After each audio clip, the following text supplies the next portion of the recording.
Selamat pagi, salam sejahtera untuk kalian semua. Semoga kalian selalu dalam keadaan sehat dan tetap semangat.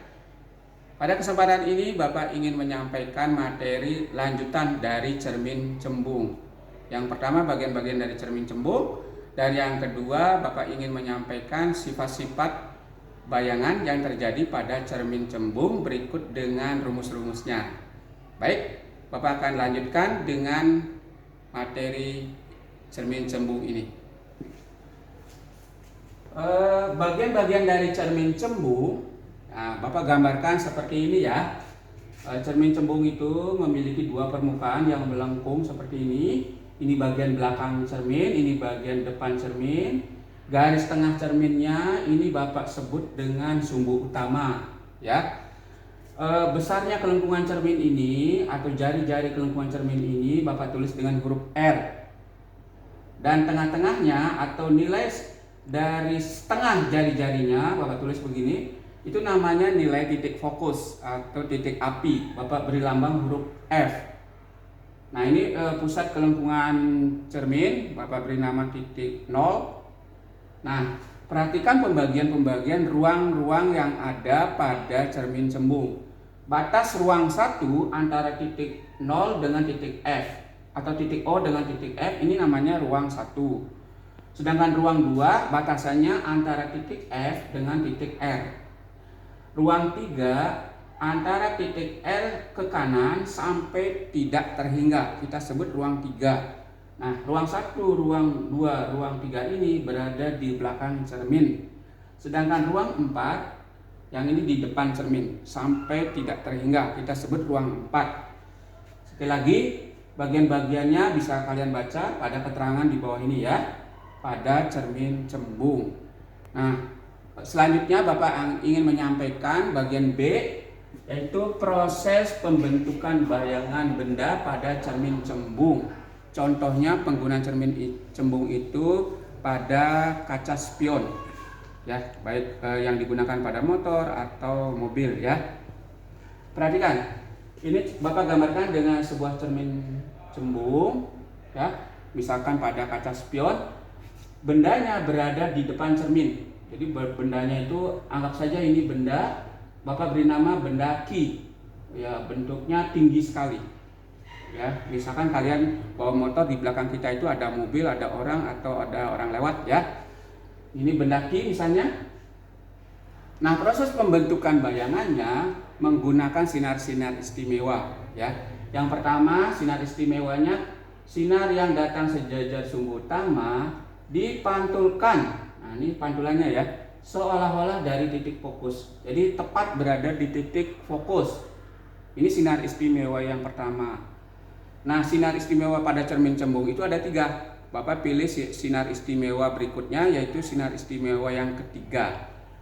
Sinar yang ketiga memiliki sinar istimewa jika sinar datang langsung menuju pusat kelengkungan cermin, maka sinar yang datang ini akan dipantulkan kembali. Lihat tanda panahnya ya. Tanda panah ini menyatakan arahnya jalannya cahaya, dipantulkan kembali melalui titik kelengkungan cermin itu juga.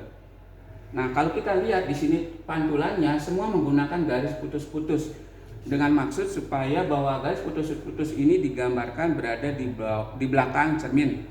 Nah, lihat titik potongnya, titik potong antara sinar pertama dengan sinar berikutnya ini berpotongan. Nah, disinilah letak bayangan benda ki. Bayangan benda ki Bapak tulis dengan ki aksen. Nah, coba kita lihat berada di ruang berapa nih?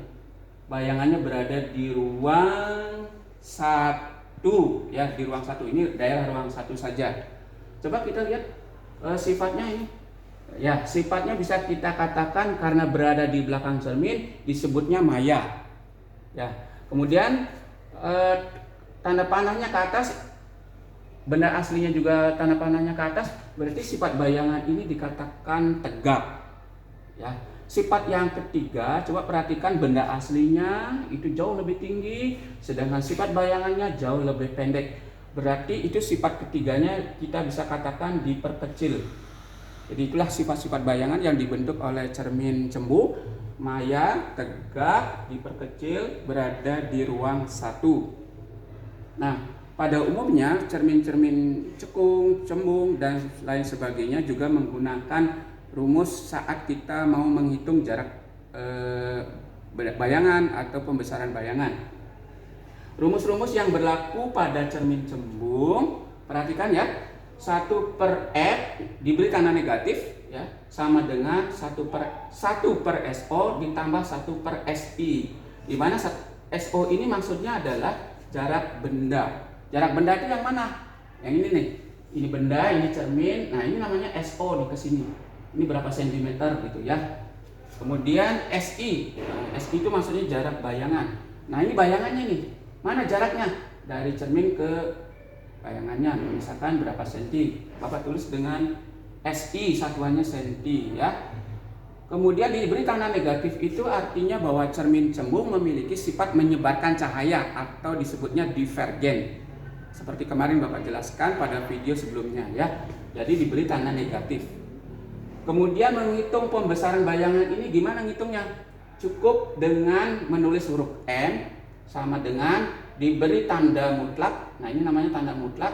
Perbandingan antara SI dengan SO.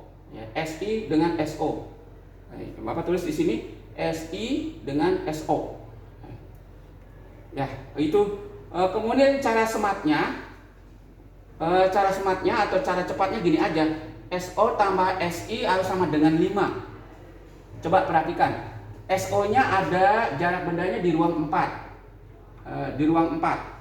Kemudian bayangannya ada di ruang berapa nih? Kan gitu.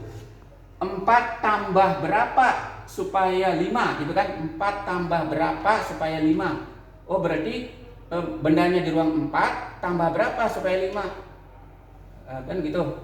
Berarti bendanya mau tidak mau 4 tambah 1. Jadi bendanya berada di ruang 1. Bapak perbaiki ya rumusnya untuk menghitung pembesaran SI/SO. Ya, diberi tanda mutlak, jangan lupa. Nah, ini satuannya kali. Ya, misalkan 1 kali, 2 kali atau yang lainnya. Ingat, ini tanda mutlak itu artinya bahwa nilai pembesaran bayangan benda tidak boleh negatif. Nah, demikian penjelasan dari Bapak. Semoga kalian selalu berhasil dan meningkatkan prestasi belajar IPA kalian di sekolah. Terima kasih.